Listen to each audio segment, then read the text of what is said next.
आणि आताची एक धक्कादायक बातमी आहे। विवाह बाह्य संबंधांमधून गर्भवती राहिलेल्या प्रेयसीचं गर्भपात करताना तिचा मृत्यू झाला आणि तिच्या मृतदेहाची विल्हेवाट लावताना प्रेयसीच्या दोन्ही मुलांना सुद्धा नदीच्या वाहत्या प्रवाहामध्ये फेकून देण्यात आलेला आहे। पुण्याच्या मावळ तालुक्यामधला हा धक्कादायक प्रकार, ही धक्कादायक घटना आता समोर आली आहे आणि या प्रकरणी प्रियकर आणि त्याच्या मित्राला तळेगाव MIDC पोलिसांनी बेड्या ठोकल्यात।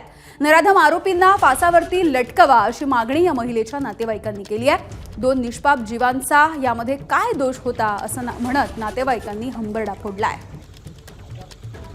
त्याबरोबर जे पण असतील गजेंद्र बरोबर आणि त्याचे जे पण साथीदार, ह्या सगळ्यांनी ती बॉडी इथपर्यंत आणून तिला इथे आपल्या इंद्रायणी नदीच्या पात्रात ते बॉडी सुद्धा फेकली आणि परत साहेब ते त्यांची दोन मुलं रडत असताना, जिवंत असताना त्या दोन मुलांना त्याने पाण्यात टाकला। लहान मुलं, लहान मुलं, एक माझा 5 वर्षाचा नातू आणि एक 2-2.5 वर्षाचा नातू, दोघांना त्याने समुद्र पाण्यात टाकलं। साहेब काय करू सांगा, असं जिवंत पोहायला त्याने पाण्यात टाकलं।